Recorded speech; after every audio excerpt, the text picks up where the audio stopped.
All right, good morning, everybody. Let me get my chat going here. All right. Well, hello to all of you wonderful and special people in the kingdom of God. Good morning to you, Brother Sam Brooks. I see you live on Instagram. Amen. Waiting on my Facebook people to come on, and we're going to get started here. It's a great day. Matter of fact, it's a wonderful day to give the Lord praise and give him honor. Aisha. All right, here we go. Well, while we're waiting, I want to certainly, again, thank the Lord for another day. And as always, I'm grateful to God for his unmerited favor. I recognize that he is my everything, and there's no one like him, not in the entire world. Tiffany Braceley, good morning. Tawana Henderson, good morning. Miss Patsy, good morning. All right, here we go. Numbers are going up. Lisa Taylor is on. Carmelita Dansbury is on. We're going to get started here. Hope y'all can hear me well this morning. And we're going to share and continue, obviously, the teaching on get out of your own way and get things done. Get out of your way. You know, we can get in our way. Talked about that. Self-destructive behavior. What are we doing? What do you do? What do I do that bring about outcomes that are not reflective of success and God's will? All right. Scotty Scott. All right. She's adding a video. All right. That's my daughter. All right. Here we go. So let's talk about, again, get out of your own way and get things done.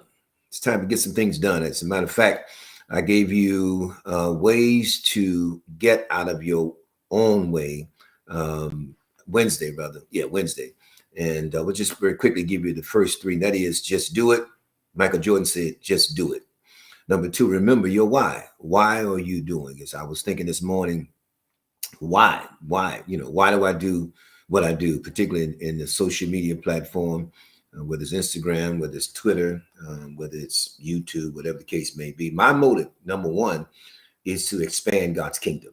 That's real talk. Number one. That's number one for me, to expand his kingdom. And obviously, whatever else comes with that, you know, in terms of opportunity, in terms of revenue, those are bonuses that we receive. But the ultimate goal for me is to expand God's kingdom. Number three, confront negative self-talk. What are you saying to yourself? What is the conversation you're having with yourself? All right, here we go. Number four, don't give yourself a pass. All right. If you're going to get out of your way, you got to stop giving yourself a pass, allowing yourself to submit to a lesser charge of responsibility. Of course, we all have slip-ups. We all don't get it right. At least I know I don't get it right all the time. But that means you shouldn't hold yourself accountable. It's real talk, man. And people, what they receive, what they term a prophetic word. I was reading the other day, and it talked about obedience and going back to what you first heard. The last sermon, the last word, the last assignment. Again, don't give yourself a pass. Stop allowing yourself to succumb to slip-ups to the degree that you're not accountable to yourself and to others for that fact. And so the thought is making sure that sometimes you got to be hard on yourself. Hear this, because I believe first and foremost, we must be hard on ourselves. We don't get it right, don't say it right, don't do it right, miss assignments, miss appointments, set goals, they don't come to pass. Hey, don't give yourself a pass. All right, hold yourself accountable, because what happens eventually, you continue to redefine the line, and before you know, you've accomplished nothing. All right. Number five, remove unnecessary pressure. In other words, life is hectic. We know that, right? So the thought is sometimes we overcommit, or we set unrealistic expectations. Sometimes you're too busy and you're not accomplishing nothing. You got all these visions, these plans, these goals, what you want to do in the next 3 weeks, next 6 months, by this time next year, all that's wonderful. It sounds good. But the reality is that sometimes you're overextending yourself and accomplishing nothing. My Lord, it's real talk. So be realistic about what you can actually accomplish. Take gradual steps. Take small steps. If you want to lose weight, don't wake up in the morning, I'm going to lose 30 pounds today. That's not going to happen. Right? So develop a plan, one that has accountability, that has consistency, that you can document, that you can look at and gauge day by day, that you're making progression. That's important. So sometimes you put yourself under pressure, and sometimes you are allowing, and we all have done this, we're allowing ourselves to overextend ourselves and doing too much and not doing anything. At the end of the day, you get nothing accomplished. All right. So set goals that are realistic, and don't put extra pressure on yourself. Right. Number 6, engage. This is important. Engage in self-care. Engage in self-care. Some might consider self-care as a selfish act. In reality, it's making time for activities that leave you feeling calm and energized. These are vital in supporting your mental, physical, and emotional well-being. Now, why is this important? Self-care is everything. You got to take care of yourself. And the older you get, the more you realize the necessity you should to take care of yourself. Take care of yourself mentally, physically, emotionally, because that's your well-being. That's real talk. All right. And so I'm a firm believer, particularly in the season that I'm in, I got to take care of me, from my eating, my emotional health, my physical health. Hello, somebody. So that's an act of your will. And you've chosen in this season, after you've given yourself to other people, your children, relationship, all the above, but you've neglected yourself. You're bailing other people out, helping other people, concerned about other, and that's all I want to concern about other people. What about you? Take care of you in this season. Get some downtime, some me time. All right. Because self-care is everything, ladies and gentlemen. And I'm a firm believer. You have to protect your mind, your physical being. What you eat, what goes in affects your body. All right. Again, it's a matter of your emotions. Protect your emotions. How, life can damage your emotions. Folk can do it. But I don't believe it's God's will for us to go through life and be battered and don't take care of ourselves. There are people who have left here early. I know some folk left early because they did not take care of themselves. A gentleman died recently. Someone told me he was a very successful professional, but the guy said to me that he died because of stress. He was successful in one area, many areas for that matter, but he had so many areas that he was taking care of. And stress took him out. I think it was like in his 60s or 70s, but it took him out. Educating, all the above. You got to take care of yourself. All right. Number 7, avoid ruminating thoughts. ruminating. Ruminating. What does that mean? What are ruminating thoughts? These are thoughts or the process or cycle of continuously thinking about the same thoughts, which tend to be sad or dark. It is called rumination. It's a clinical terminology. And these thoughts are excessive, can be intrusive about negative things, negative people, negative experiences. Hello, you got to learn how to recondition your mind to think about the right stuff. All right.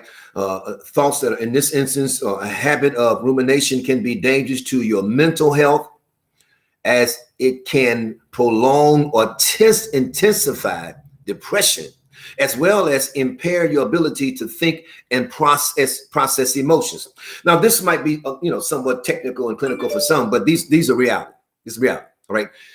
We can't spiritualize this. This is real talk with the bishop. We have to recognize the cycle of negative thoughts, the cycle of negative energy that are in our mind. All right. Suicide sometimes is a result of someone thinking over and over again, I don't want to live, I'm not worthy, all of the above. And before you know it, you're contemplating suicide. All right. That's self-destructive behavior. Once again, thoughts, you're thinking too long, and we all have succumbed to thoughts that we think about too long. People who affect us negatively too long, your children, your spouse, folk in the church, folk in the workplace, folk in the marketplace. These are thoughts that you are thinking about, and they literally control your life. Control your disposition. Control how you interact with people. Control your relationships. Hello, somebody. These are ruminating thoughts, and it happens to all of us. It could be the result of losing a loved one. And I'm not suggesting that what you're feeling in your moment of grief is not real, but you got to learn how to distract yourself from certain thoughts. Get busy, read a book, take a walk in the park, go on a vacation. Again, get some downtime. Yes, you are depressed. Yes, you feel the pain of the loss of a loved one. Been there, done that, you all. But the reality is that we have to challenge these thoughts. You have to challenge your moments of depression and oppression. As I say again, distract yourself. Go fishing, go golfing. I love to play golf. You got to take care of yourself. Because I've found out personally that when I allow myself to think too long about negative thoughts, it starts to affect my physical makeup. You start looking like what you're going through. Hello, somebody. That's real talk. So question your beliefs. Set attainable goals. All right. In this instance, think more about solving the problem. And what you cannot solve, hello, somebody, give it to the Lord. That's real talk. Let me say this to you. Stop trying to change people. Love you too, Scotty. Don't try to change people. All right. That is not your assignment. And listen to me. They don't have to change. We all have a will. But what you can do, you can change. You can work on you. Don't try to change people because they don't have to change. They might not want to change. They don't desire to change. They don't see the need to change. So guess what? Start thinking about you. Start taking care of you. Because you give your whole life to people. And God knows that you've given your best. Whatever those flaws you might have, we all have them. Hit that pause button. Hit that pause button. You went through a divorce. Don't allow those thoughts to ruminate. You know, your self-esteem, your self-worth, what you could have done differently, what you didn't do, all the above. Guess what? It's over. Move on now. Because once again, you got to get out of your way. You got to get out of your way. You know, I go to therapy every week, and I might share this Sunday, and I look in the room, the older folk, younger folk, they're all there for a specific purpose, that is to get better. I can't focus on the pain of therapy to the degree that it prohibits me from participating. I was in therapy yesterday, and the lady young girl put 15 pounds of weight on my knee, while my knee was elevated on this little cone. And she asked me, she said, let me know if it's too much. And it was killing me. But you know what? I said to myself, I have to override this pain and look at my goal. And my goal is to get better, to walk better. And I can't get there if I allow the pain to dictate to me how I respond to life.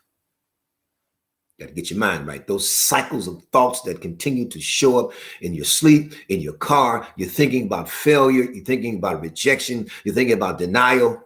Break the cycle. I'm fearfully and wonderfully made. That's yes, I am. Hello. Okay, so let me close out. Get out of your way today. Get out of your way. To the point that you understand that I got to get some things done. Real talk. There's some deals being made. Hear me today.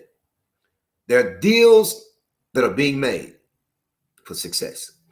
But if you are stuck in a place psychologically, emotionally, you're going to show up potentially and you won't be able to interact and be productive. And you might not get an invitation. Hello, somebody. All right. So let me close out with this. This coming Sunday, I'll be preaching my first time in 2 months. It's been a minute, been 2 months, and going through knee surgery and all that. But I am looking forward to preaching Sunday morning, And I'm inviting my social media friends that are in St. Louis, those who've been saying, I'm going to Bishop Scott's church. I'm going to Bishop Scott's church. Guess what? This Sunday, you've been telling God, I'm going to Bishop Scott's church. I had a lady last week came from California last week. She was in town for a specific reason. She said, but I stayed over because I wanted to come to your church. And I wasn't preaching, of course, but she came.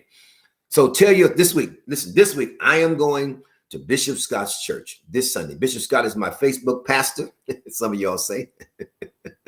He's the man that speaks into my life. I'm going to put a smile on his face this Sunday and show up at his church.